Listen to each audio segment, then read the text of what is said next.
Brought to you by Biz Analyst by खाता book. ना computer ना फाइल, अब टैली डेटा ऑन मोबाइल बिज एनालिस्ट के साथ। पहली सुर्खी है कर्नाटक से। बीते दिनों यहां उडुपी में एक ठेकेदार ने बम्बई सरकार में ग्रामीण विकास मंत्री के ईश्वरप्पा पर कमीशन के पैसों के लिए परेशान करने का आरोप लगाया था। साथ ही कहा था कि अगर मुझे कुछ होता है तो जिम्मेदारी मंत्री जी की होगी।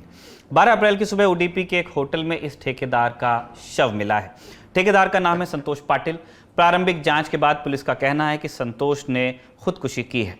इंडिया टुडे पर छपी नागार्जुन द्वारकानाथ की रिपोर्ट के मुताबिक अपनी मौत से पहले पाटिल ने अपने दोस्तों को एक व्हाट्सएप मैसेज भेजकर बताया था कि वो अपनी जान लेना चाहते हैं और इसके लिए उन्होंने ईश्वरप्पा को जिम्मेदार बता दिया था। इसी मैसेज में पाटिल ने प्रधानमंत्री, कर्नाटक के मुख्यमंत्री बोम्मई और वरिष्ठ भाजपा नेता और पूर्व सीएम बीएस येदियुरप्पा को उनके परिवार का ख्याल रखने को कहा था। पाटिल खुद को दक्षिणपंथी संगठन हिंदू वाहिनी का राष्ट्रीय महासचिव बताते थे। कुछ दिन पहले उन्होंने प्रधानमंत्री को एक खत भी लिखा था। इसमें उन्होंने अपने बिल्स क्लियर करने की अपील की थी। साथ ही में ईश्वरप्पा पर भ्रष्टाचार का आरोप लगाया था।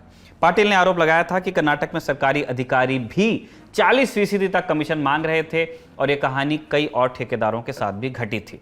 मामला सामने आने के बाद कर्नाटक के मुख्यमंत्री बसवराज बोम्मई ने कहा है कि पाटिल की मृत्यु की गहन जांच होगी और इसमें सरकार की तरफ से कोई हस्तक्षेप नहीं किया जाएगा। दूसरी सुर्खी का संबंध है चुनावों से। उत्तर प्रदेश में विधान परिषद की 27 सीटों पर चुनाव के नतीजे आ चुके हैं। कुल 36 सीटें खाली थी, लेकिन 9 सीटों पर भाजपा प्रत्याशी पहले ही निर्विरोध जीत गए थे। बाकी 27 सीटों पर मत पड़े। इन पर भाजपा ने भारी जीत दर्ज की है। बलिया, बाराबंकी, सीतापुर और बस्ती की सीटें भाजपा ने दोपहर में ही जीत ली थी। मुख्यमंत्री योगी आदित्यनाथ ने तभी बधाई का ट्वीट भी कर दिया था। 12:30 बजे के आसपास की बात है। बाद में इस लिस्ट में लखनऊ, उन्नाव जैसी सीटों का नाम भी जुड़ गया। कसक अगर रही तो सिर्फ वाराणसी में। यहां भाजपा प्रत्याशी डॉक्टर सुदामा पटेल निर्दलीय प्रत्याशी अन्नपूर्णा सिंह से हार गए। अन्नपूर्णा सिंह सजायाफ्ता गैंगस्टर ब्रजेश कुमार सिंह की पत्नी है। चुनाव की बात चली है तो आपको पश्चिम बंगाल का हाल भी बता देते हैं। पश्चिम बंगाल की आसनसोल लोकसभा और बालीगंज विधानसभा सीट पर उपचुनाव हो रहा है।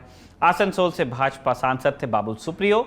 इन्होंने इस्तीफा दिया और तृणमूल कांग्रेस में शामिल हुए, इसीलिए यहां पे उपचुनाव करवाना पड़ा। इसके लिए आज मतदान हुआ, जिसके दौरान हिंसा की खबरें हमारे सामने हैं। आसनसोल से भाजपा प्रत्याशी अग्निमित्रा पॉल ने आरोप लगाया कि बूथ पर तैनात भाजपा प्रतिनिधियों को तृणमूल कांग्रेस के नेताओं ने पीटा। कार्यकर्ताओं ने अग्निमित्रा ने कहा कि ये उनके काफिले पर भी पत्थर बरसाए गए थे। बीते दिनों पश्चिम बंगाल में इन दोनों सीटों पर उपचुनाव के लिए केंद्रीय बलों की तैनाती को और बढ़ाया गया था, क्योंकि यहां बहुत बड़ी संख्या में बूथ संवेदनशील मान लिए गए थे। तीसरी सुर्खी का संबंध है, जी हां, आपने ठीक गेस किया, महंगाई से। रोज बात कर रहे हैं, आज फिर बात करनी पड़ रही है। मार्च के लिए खुदरा महंगाई के आंकड़े आज जारी कर दिए गए। भारत सरकार हर महीने कंज्यूमर प्राइस इंडेक्स यानी सीपीआई जारी करती है। इसी के आधार पर महंगाई को मापा जाता है। फरवरी 2022 में महंगाई दर थी 6.07% और मार्च में हो गई 6.95%। मतलब महंगाई बढ़ी है। दर्शक जानते ही हैं कि रिजर्व बैंक ऑफ इंडिया महंगाई दर को 6% से जरा भी ऊपर नहीं चाहता।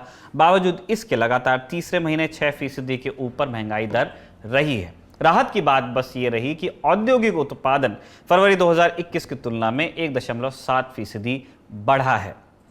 अब चलते हैं चौथी सुर्खी की तरफ। चौथी सुर्खी का संबंध है पड़ोसी पाकिस्तान से।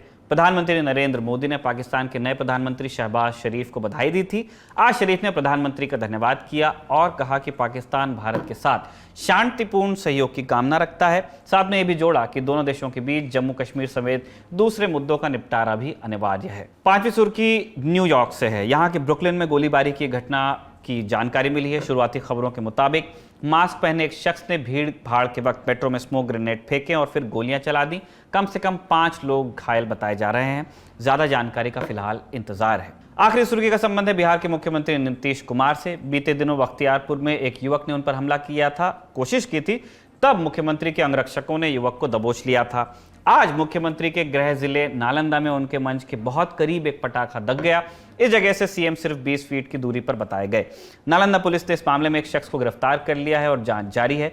लगातार दूसरी बार है जब नीतीश कुमार की सुरक्षा में चूक सामने आई है, बहुत ही कम समय के भीतर।